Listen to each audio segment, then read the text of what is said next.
That's why we just got roasted. Is it me, or does it feel like we haven't had class forever? Yeah, I feel like it. Like you too? Yeah. Okay. All right. A little bit of note taking. There is a test Friday on the media and on government. It's based on two things. The Kias that you took is part 2 of both. So the Chapter 7 part 2 is exactly the same as the Chapter 7 Kia, and the Chapter 17 part 2 is exactly the same as the Chapter 17 Kia. So that should be a breeze.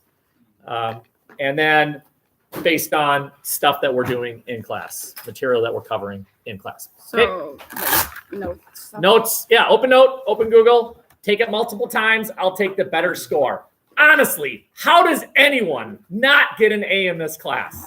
It's a question I ask myself every day. The first thing we are going to talk about is something called the narcotic effect. So you can write that down, the narcotic effect. How do you spell that? Spell it I-T. Yes. It. And by the way, you don't just say spell it, you say it as if you're about to puke. It. It. It. Sometimes it really be like that. It's like saying Pally. It is the Treaty of Pally. 763. This is Sound like it. you're dying. Now, if you want to know how narcotic is spelled, NARZBL2. Wait a second.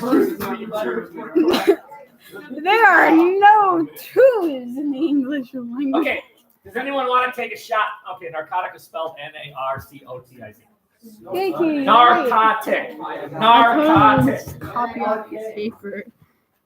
Before we delve into what the narcotic effect is, can someone share with the group what is narcotic? That word, it's what? Drug. And what about narcotics do you know? That might be a side effect. Yep. They're highly addictive. They're strong. Narcotics are highly addictive. They're strong. If any of you have ever had surgery, one of the things that they will often do is give you narcotics because it very effectively deals with the pain, but they're very careful because you'll keep wanting it after you leave the hospital. So they're very careful, especially recently, about not making you become dependent on the narcotics. Brett Favre, quarterback of the Packers and Vikings. And Jets. Yeah. And the Falcons. That's the one most people miss. He started off with the Falcons. Okay. Anyway, he had a problem. He was addicted to a narcotic, dealing with the pain every day. So anyway, so can anyone tie that together? So we have this thing called the narcotic effect, and we're talking about media. And I have on this various websites that are available to you. And according to the Wall Street Journal, the most popular is still Facebook. Oh, you single white moms out there who want everyone to know everything about you and your family and your pet cat and all that. So you share everything, but no one ever reads anything of anybody else's. You just share what you have, and no one reads it. Take a guess. Does it have to do with how addictive social media is? Very good. It's the addictive effect of social media that you cannot not look at your phone as soon as your phone starts to vibrate. You have to look at it.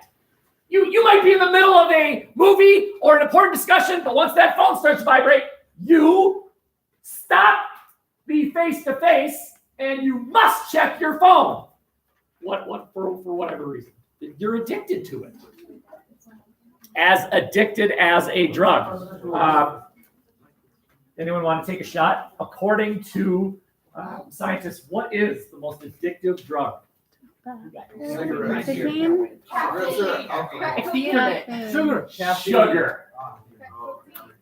Sugar is the most addictive drug, but it's a legal drug. Caffeine is a legal drug. It's very addictive. Of course, there are other things that are addictive, but they are illegal. You are addicted to social media. So we have something called the narcotic effect. There's two aspects to it. One is on the screen and one is not. One aspect of the narcotic effect is you become addicted to it. But there's something else about narcotics. They leave you numb. They leave you not feeling the pain. That's why people drink alcohol or do drugs. It's because there's something in their lives that's painful. And so they drink or smoke or inject so that that pain goes away. They are numb. That is the effect of social media. It leaves you numb. Let me give you an example of what I am talking about. When I was your age, my friend Corey had an Atari 2600. It was the best. And we played a game on that Atari 2600 called football. And in that version of football, his three squares threw around a smaller square that we called a football. And one of those squares we called quarterback. And the other one we called receiver. And that square threw the little square to the other square. Meanwhile, my three squares, which I called the defensive players, would tackle his square with the little square. If that game were introduced today, you people would look at it and say, why are there a bunch of squares running around on the screen? But I would look at you and say, what are you talking about? That's quarterback. That's football. And that is because today, truly, video games are so realistic that you almost have to do a double take to think, okay, is this real or is this animation? You have become desensitized. That's another big word. Desensitization. Another word for that is numbing.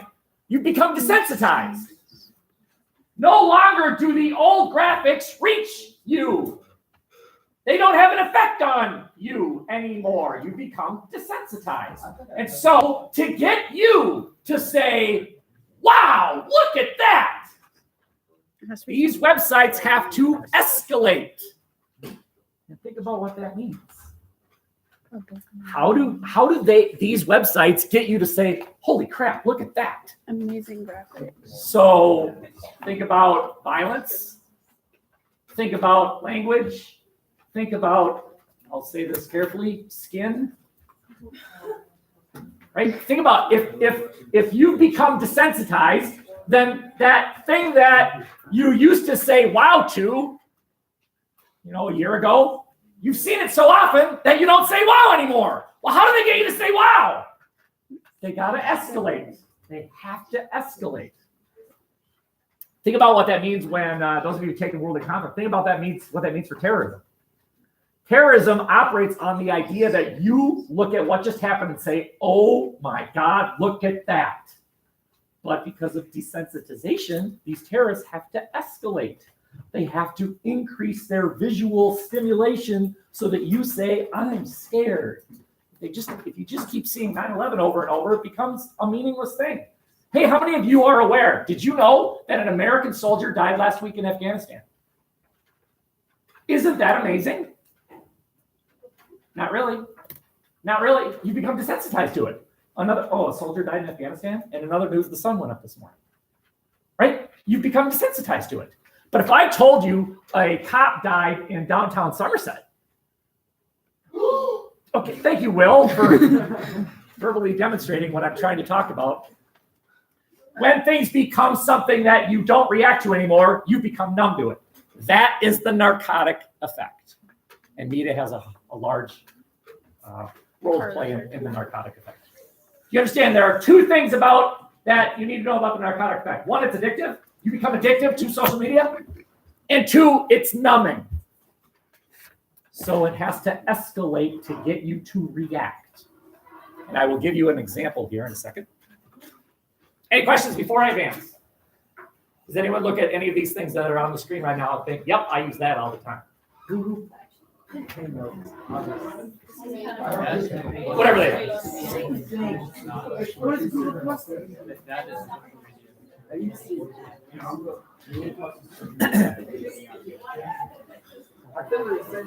My last topic before I hand it off to more presentations is something called media monitoring. I'm going to show you this person. Does anyone know who this is? Or at least do you recognize the context in which this person became a somebody? You're right. Lindy, do you recognize him? Yeah. No, that's not me. Okay. What is the worst attack on a U.S. public school institution in American history? Columbine. No. Sandy was nasty because it was children. We were talking about kindergartners, first graders. The workplace. So this was the Virginia Tech shooter. That's him. The Virginia Tech shooter. Okay. So there he is.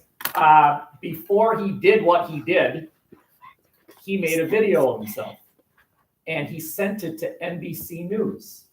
And in that video is him spouting hatred and all this crap. So let's look at this picture. So I want you to look at this picture and I want you to make some conclusions. What are you looking at? We'll give you a given, and that is, this is the Virginia Tech shooter. Given, okay? Now, what else are you looking at? If you don't know what I mean, I just want to give you a minute. Here he is, the Virginia Tech shooter. Don't answer out loud here. I just want to give you a full minute. What are you looking at? And I don't want to give any more direction than that. I will give you another set of directions here. 1 minute. Just jot any thoughts down. What are you looking at? Who are you looking at? Who is this? I don't mean name. I mean, who is this? What does he represent? Does that help?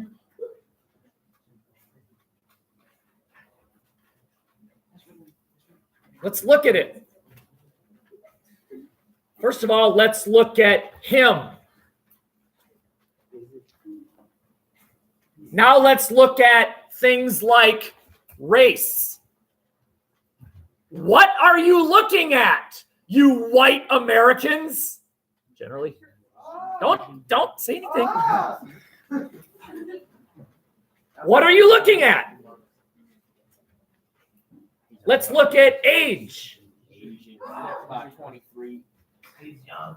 How dare he? Let's look at the fact that he's packing. I got 1 weapon, I got 2, I got 3, I got 4, 5. Got 5 pieces of ammo, 5 guns on him right now. What am I looking at?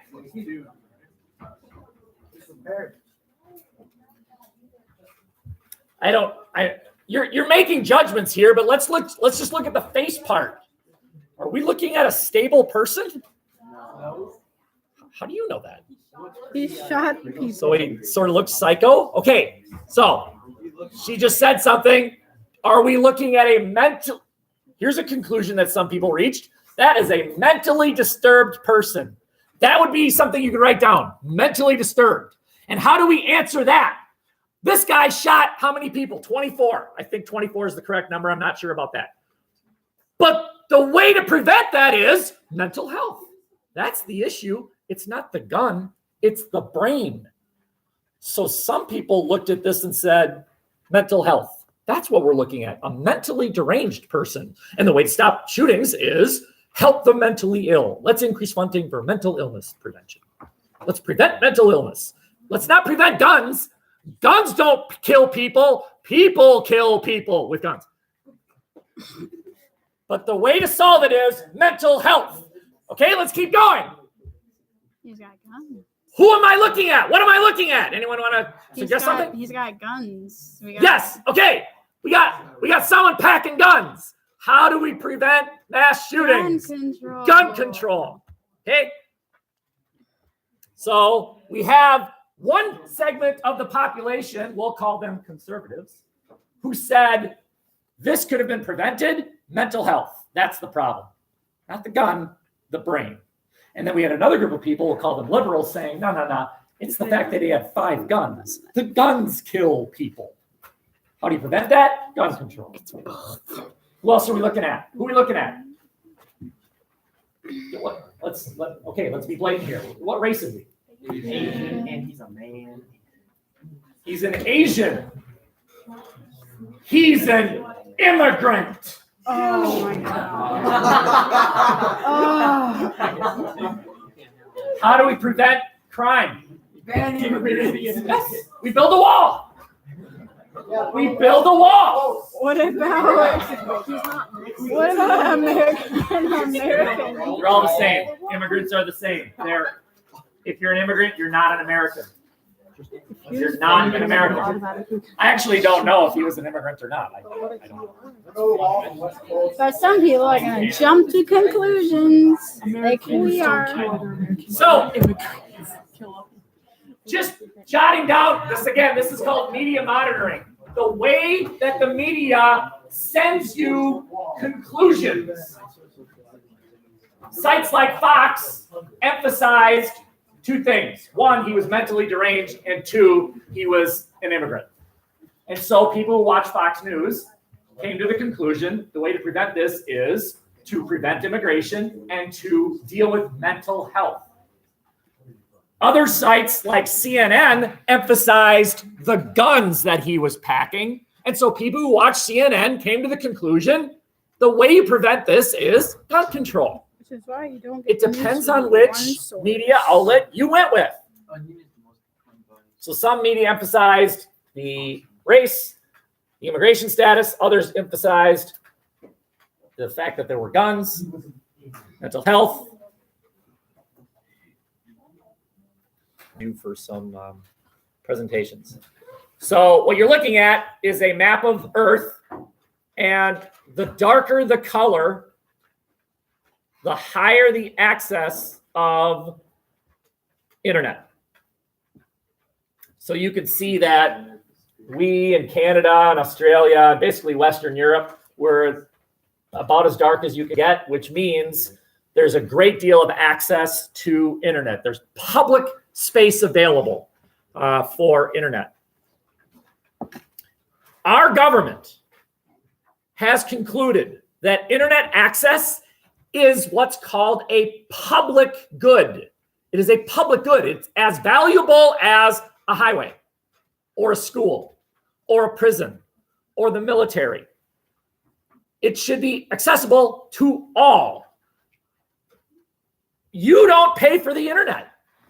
And you might think, well, yeah, I do. I pay for it. No, you don't. Well, I mean, you kind of don't. You pay for access to it. That's right. You pay for access to the internet. You're not paying for the internet itself. It's just like you don't pay for the highway. You pay for the car that's on the highway. You don't pay for the highway. Your tax? I mean, yes, your taxes pay for it. Yes.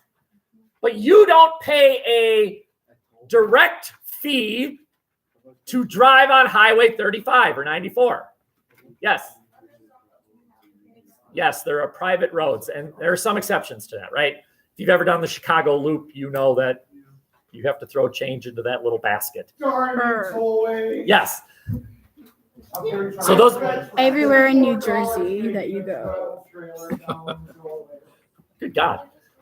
My son Benjamin and I. So when my kids graduate, I offer them. Do you want a grad party? Do you want the cash, or do you want to take a trip? And Benjamin said, "Let's go on a trip." So we went to Puerto Rico. So we rent a car, and every time we go to tollway, they're all over Puerto Rico, which is tiny, by the way. Puerto Rico is really small. Anyway, the Puerto Rican woman's like, "No, go ahead." So we drove right through. I'm like, "Sweet, tourists don't pay any toll fees." Then I returned the car. And I'm leaving, and the person says, "Excuse me, Mr. Potter, yeah, you owe us this much." And I'm like, "For what?" "Well, all the tolls you drove through, you pay it now." So that was not pleasant. That was like $80. And of course, at the time, I thought, I'm not paying, so I was driving through those tollways left and right, like, woohoo! Screw you, Puerto Ricans. Wow. I didn't mean that, right? So anyway. Stick it to the man. Look at the continent that has very little internet access, and that is Africa. Poverty. There is internet access, but it's very, very expensive. In the US, we basically have 100% access. It's free. In Africa, 4%. 4% have access to the internet, and it is very, very expensive. They've reached a different conclusion. I'm not saying one's better or worse. It's just that here it's considered a public good, and in other parts of the world, it's considered a private good. It's just different, a different conclusion. That divide between the haves and the have-nots is called the digital divide. Okay. So today in class, we learned about the narcotic effect. We learned about media monitoring. How media portrays stories depends on their point of view. And your conclusion about why something happened depends on which media outlet you watch. And then the third thing we learned about is something called the digital divide. Call it a day. Any questions? Somebody asked a really good question, and that was this. So you're doing your little presentations and you're coming up with a question, but what if you weren't, like tomorrow, we're going to be splitting into our, no, is tomorrow big? Tomorrow's a big again. Okay. What about those days when I only see half of you during one class and then the other half? And what if I have a test question on a presentation, but you weren't there because you were in the other class? Don't worry about that. What I'll do is I'll put all the questions from all of the presentations into a Kia, and then I'll just say, now answer 10 of them, any 10 that you want, right? So you will all have access to at least half. So just pick the 10 that you get. Hi. Can I help you? No. Can anyone help you? No. For what? For what? Anything. Oh boy. All right. What is this?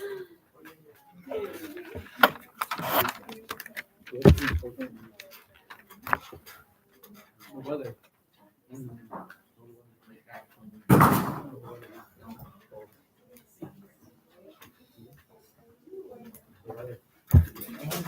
There's a reason you God, don't. there's no paper. I'm creating a paper right now.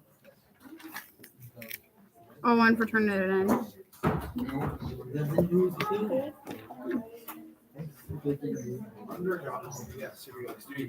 Points 100. More.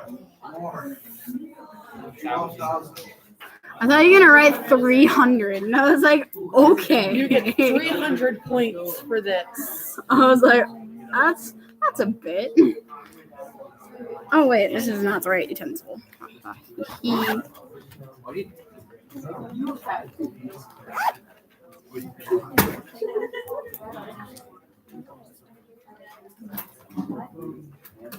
Ready? No.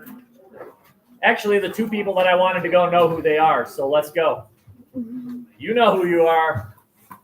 Yeah, you're right. Yep. Yeah, you're right. Make that happen now. Yeah. I can tell this. I did this alone. I'm confused. Oh,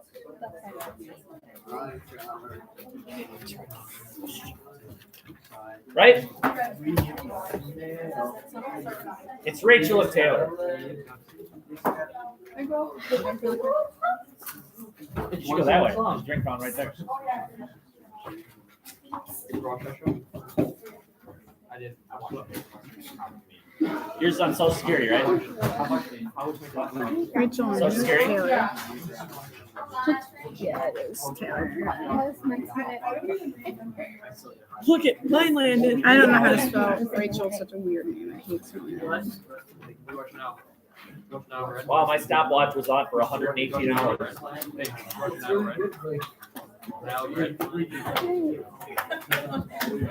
There's so many at the last episode. There's so many. Ready to rock and roll? I did go. So I think you'll just have to refresh. You put up one. Are you doing the opposite views? You're just presenting it. Well, we're doing both. How do I get to the present? The little like box. So down, up, right there. And now you can do it.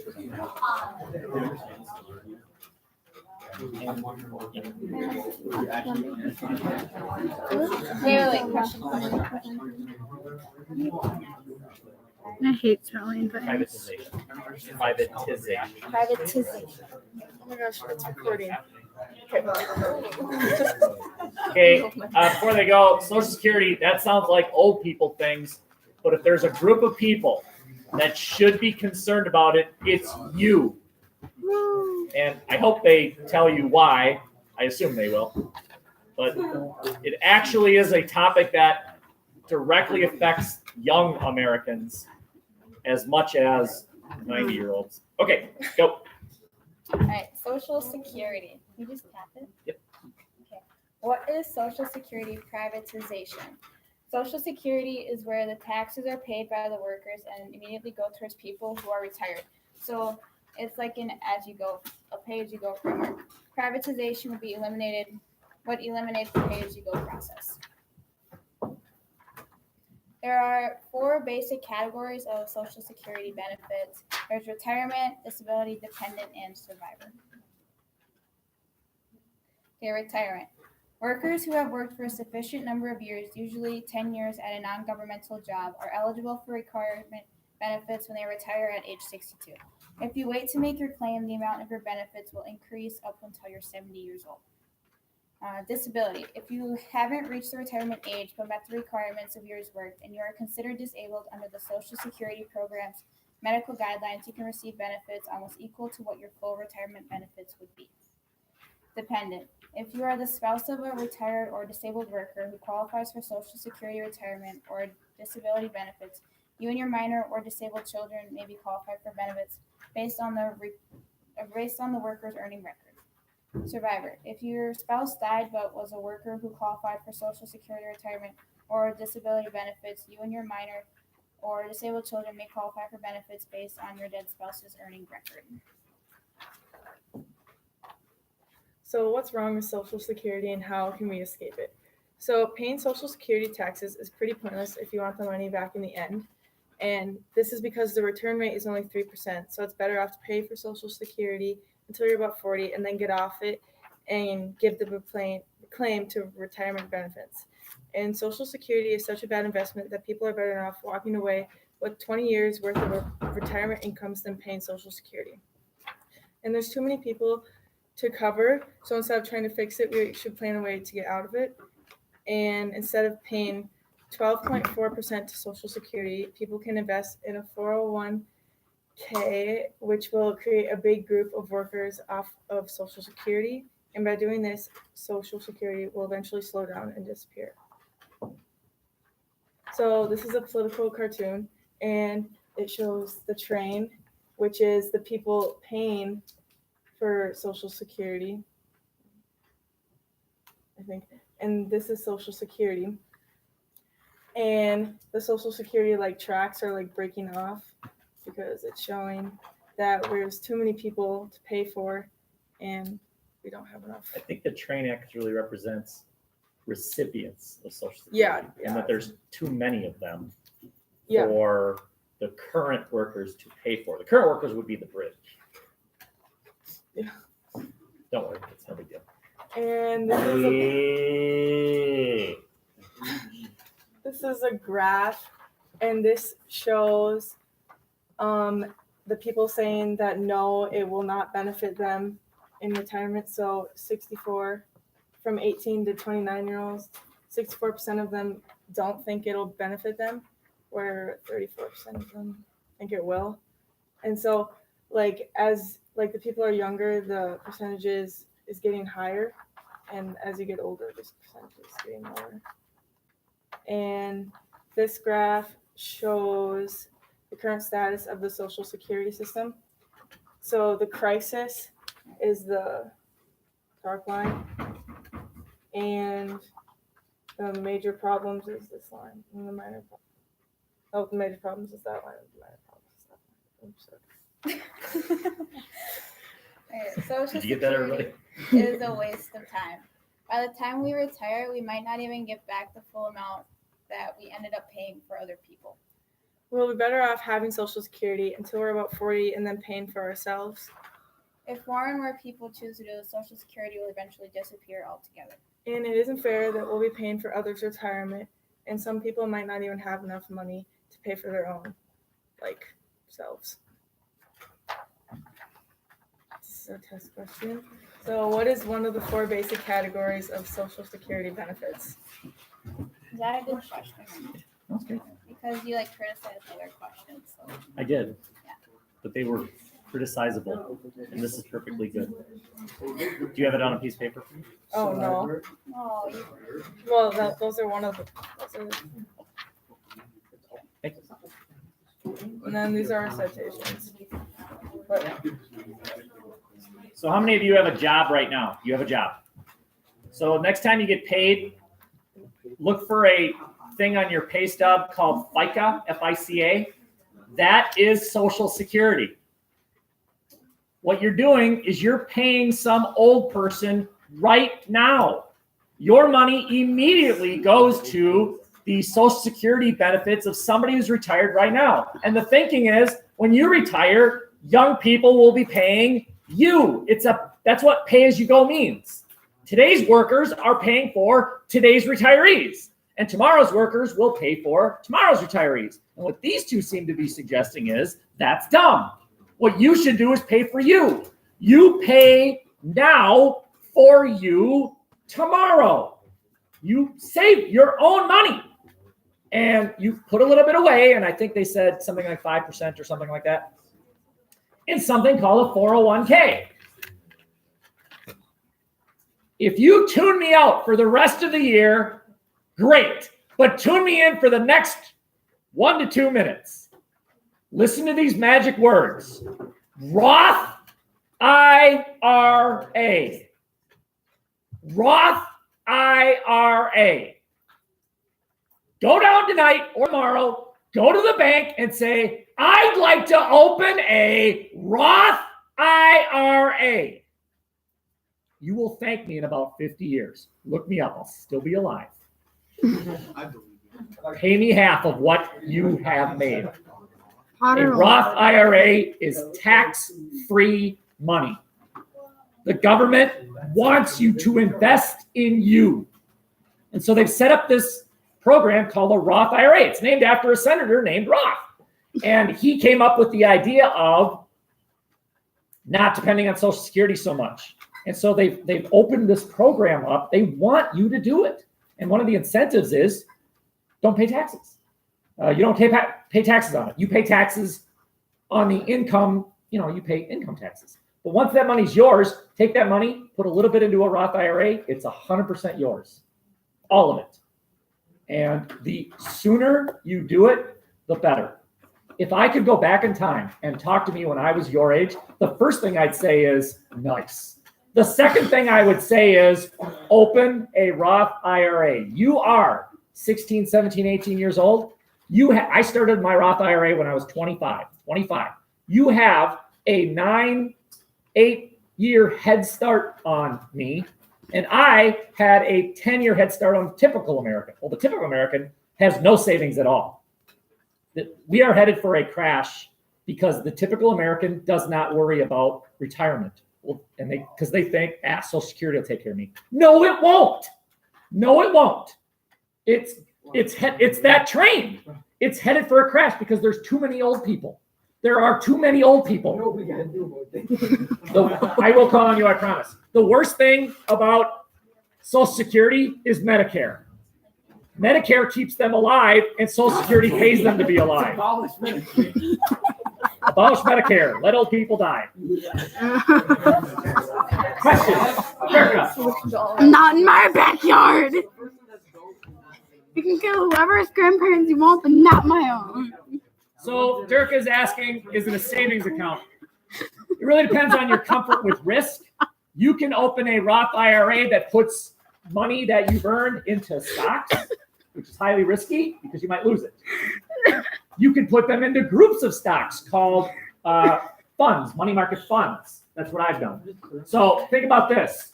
If you went to Vegas and you put all your money on Wisconsin to win the national championship, that's risky.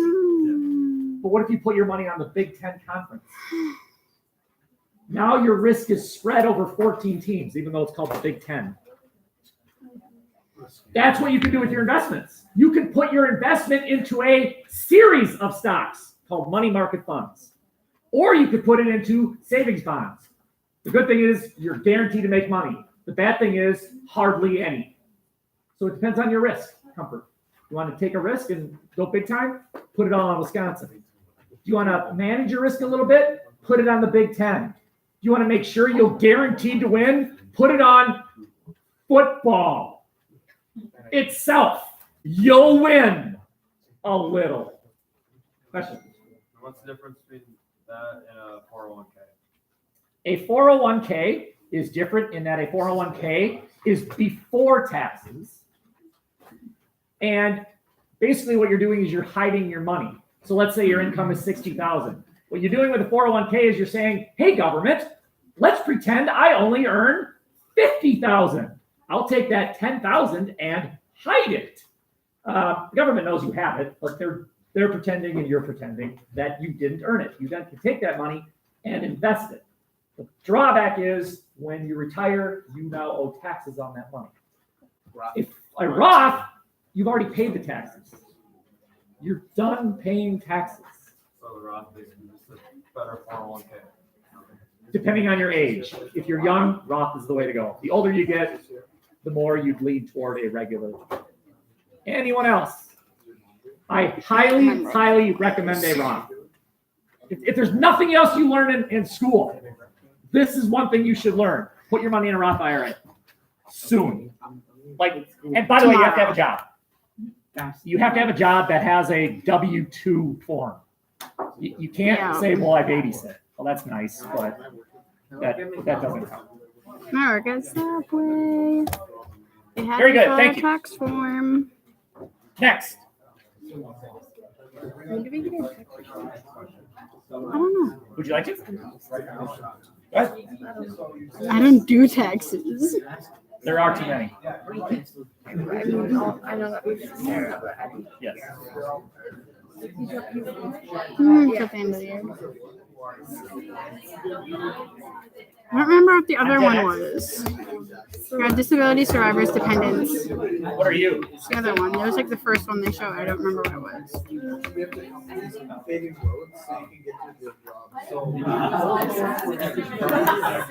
It started with an N. Yes, But I don't need to. that's correct.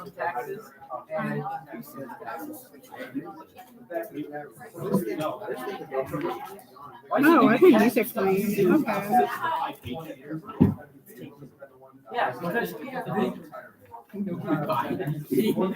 Correct.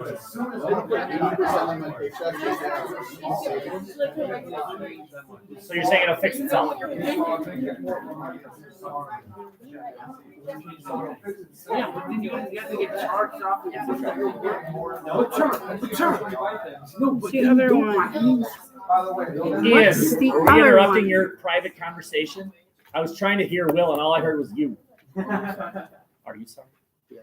So Will pointed out that the problem with Social Security is temporary. That as soon as these baby boomers die, it will self-correct because There's the one. populations under it, my generation, your generation, are actually increasing again. That there was the baby boom, and they're huge. All those soldiers came back from World War II, and 9 months later, a lot of kids were born. But they're dying off. They're now dying off. But the generation under it, my generation, is too small to support it. But your generation is larger than my generation. So according to Will, it should self-fix, and that this is a temporary problem. It's population pyramids, how they work. Yeah. So usually as you get older, they die more and more often. But the baby boomers, when they were born, there were so many of them, and then the Gen Xers, when they were born, there was so little of them in comparison to the amount of births with baby boomers. It's the fact that, like, back when baby boomers were born, Whatever. families had like 4 kids. When you were born, families had like 2. Yeah, and actually probably larger than that. A lot of Back then, yeah. are only having one kid. Like, as now the average family is like 1.7 or whatever. A lot of this generation and Rob's generation are only gonna have one kid. So like I don't want a lot of kids. I have stuff I want to do.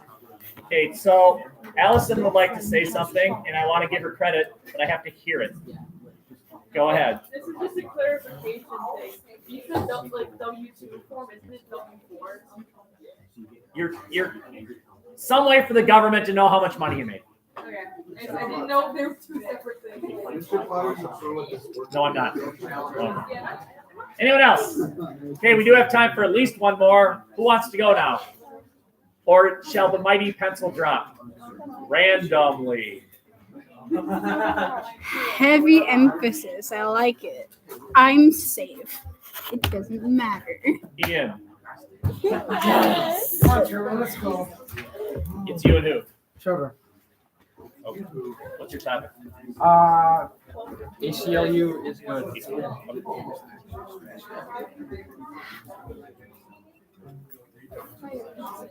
I know. What's the one I'm missing?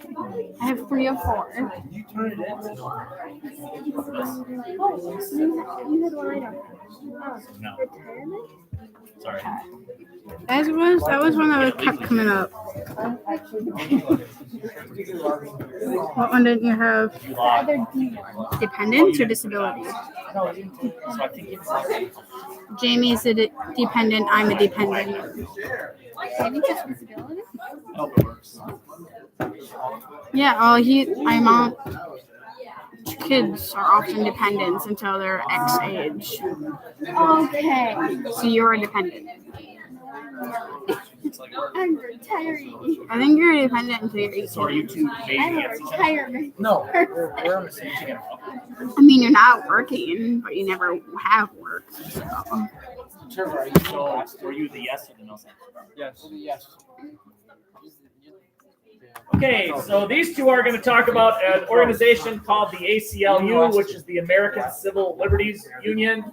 They are the legal organization that believes in protecting your rights from any perceived government abuse.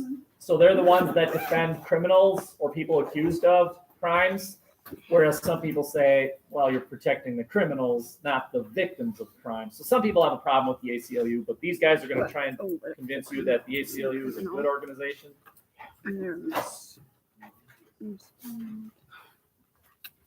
Ready? Yeah. Yeah. ACLU, good for America. Okay, so what the ACLU is. The ACLU stands for the American Civil Liberties Union and was created in January 19th, 1920. Right. The ACLU works to defend and preserve the individual rights and liberties guaranteed by the Constitution and laws of the United States. They promote equal justice for everyone, no matter what they have done or what they have said. So no matter what crime you've committed or what you're accused of, they will represent you. Okay, so reasons why people say it is bad. They believe it's anti-Christian and only support people that are not Christian, and it only supports people who agree with what they agree with. And so this is a political cartoon about so this guy, he burned the Quran in like a public space or something like that, and then he was fired. The company that he worked for fired it, even though he wasn't representing the company or anything like that. And the ACLU then represented him, and he didn't really agree with what the ACLU was for and stuff like that, but he still was represented by them, and because he was wrongly fired, he was wrongly fired for I don't get it. what? I'm confused. So He burned the Quran in Well, how many public. of you are confused? So it's not just me. I'm lost. Trevor, you can do a better job. He burned the Quran in public, and then the place that he was working So for the Quran, fired the him. holy book of Islam. Yeah. He burned a holy Muslim book. Yeah. Okay. in a And then he got public- fired. Yeah, Yeah, but it but had no correlation. he was to not wearing like his uniform or anything, so nobody could tell that he was part of the company. yeah. I think he worked for like a Is that his boss, not him? No, that's. This is just someone drawing off of the story. It has a name on it That's the though. Like Chris Christie? No, it's not Chris Christie. Why does it say Christie then? They don't, in public cartoons, they don't put names on people for no reason. Your presentation. I think that is Chris Christie, It is? the governor of New Jersey. Oh. Well, where did you I thought find he this, was the Trevor? governor, I mean, I thought- I think you're making a good point here. It says If you Christy make it. Fenton on the bottom. Yeah. Where? On the link. Oh, It says Christy Fenton. I don't know. I think that was the guy who got fired, and they just put his name on Why it. would he be saying that these were the? Will, we got it. Because We he got didn't believe in what they like. The he liked ACLU did not believe in what he was doing, but they still represented him in the case, and they actually won it for him. Yeah. And he got his job back. The guy who burned the Koran got his job back. Yeah. That's the governor of New Jersey. No, it's not. His name is Christy Fenton. He Well, was that's Christy Fenton. yeah. I'm pretty sure he was the guy that was fired. All right. I'll buy that because it doesn't really look like Chris Christie. Okay, Yeah. very good. Okay. So yeah, it just shows that they'll represent you even if you don't agree with them. And so this is a quote by Raul Cano, who is a part from this university called Bowling Green University. He was a student there. And so the ACLU is not anti-religion. It just takes offense when the corrosive forces of the state are used to push religion on this people out of this country. If the government was to ever try to get the Catholic League, the Christian Coalition, or the ADL, the Anti-Defamation League, off the internet, you can sure be that the ACLU would come to their aid. So what this dude is trying to say is that even if, so people are making claims against the ACLU that they're not Christian, and this guy's trying to say that no, they're not. They just take it offense when like a government or the government tries forcing religion on people, and or they try taking away religious things or sayings and stuff like that. But they don't. They just more often than not, the government goes after religions that aren't Christian. They go after like Muslims and stuff like that, and they crack down on the government for being anti-religious. So, they're just more often than not the Christians don't get cracked down by the government, and so they are not represented that much by the ACLU. I followed that. Okay, Trevor. Reasons why it is good. It protects your First Amendment. It will represent anybody, and it takes on cases that no one else will. This is a quote from Judy Cuddles. She's a PhD she's a professor of history at St. Olaf College. And the quote is, since its creation in 1920, the ACLU has been part of many milestone cases that help define and refine individual rights within a democratic society. It is because of a 1969 case, the ACLU carried the Supreme Court, Brandenburg versus Ohio, that we have a social definition of when an individual's right to free speech threatens the public good. Imminent lawless action. The case involved a member of the Ku Klux Klan. So, even though he was a member of the Ku Klux Klan, and that's bad, the ACLU still took the case because everybody deserves the right of free speech. Now, I think we finally identified something that we can understand. I mean, who doesn't support the First Amendment? No one in here would say, well, I don't think we should have free speech, I think, for the most part. But now I think we're starting to identify something, and that's something that we could actually discuss, and that is this question. And I'm going to ask it to you two first, and then I'm going to open it up. And that is this. Should the KKK have the right to march in downtown Somerset? Yes. As long as it's peacefully. Yeah, if it's peaceful. Is not there anyone in hurting here anyone. who'd say, absolutely not? They don't represent our values. I mean, they don't. And don't be part of You it. can be honest here. I don't agree with them, but they can. Yeah, just because I don't agree with them doesn't mean that as long as they're not what hurting mature people. and very pro ACLU views you have. There are a whole lot of Americans would say they are not welcome here. And the ACLU, in this case, so the ACLU applied to march, and the town said no. Yes. Yeah. Oh, yeah. The KKK applied to march. Very good. And the town said no. And so the ACLU came along and defended them. And that's why many Americans look at the ACLU as this bad organization. You're siding with the KKK. And of course, their argument is, no, we're not. We're siding with their right to express their views. But others say, nah, you agree with the KKK. You racists or whatever. Okay? Keep going. Here's a quote from Stephen Carter. Stephen. He is a JD, and he's from the William Nelson Cromwell Professor at Law at Yale University. Yeah. That's a long title. And the quote is, the ACLU is often right about the First Amendment's free exercise clause, taking on fights that others refuse. So this is basically just restating that the ACLU will take on cases that not many other people will. So I'll give you another example. So this is a true story. Right after World War II, this one guy, a pro-Hitler guy, had a rally in Chicago. He was about to speak.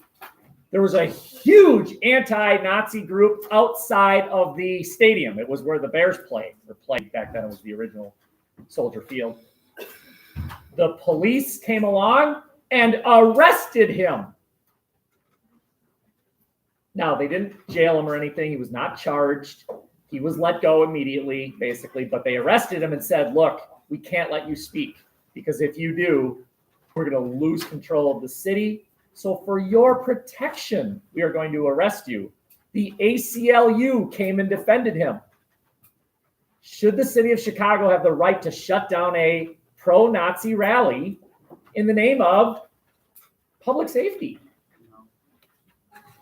There it is. Right? And some of you are now nodding yes. You people nodding yes are, at least in that case, anti-ACLU. Are we over time? Yeah. Sorry. Jeez. Sorry about that. All right. See you later. Thank you all. In conclusion, I mean, just say, hey, if you go through with this, Yeah, give them that warning. They're like, yo, we're not gonna stop you, but like, there's gonna be riots. But think about what you're doing. If you speak, no good things are going to come from it. If you still choose to speak, have fun. I honestly thought, If you like to say terrible, like, I was honestly waiting for them to talk about how like some people are wrongly accused. That would be what to talk about. Have a good day, Mr. Potter. See ya. Mr. Potter, what's another thing with the ACLU? Is that like wrongly accused people?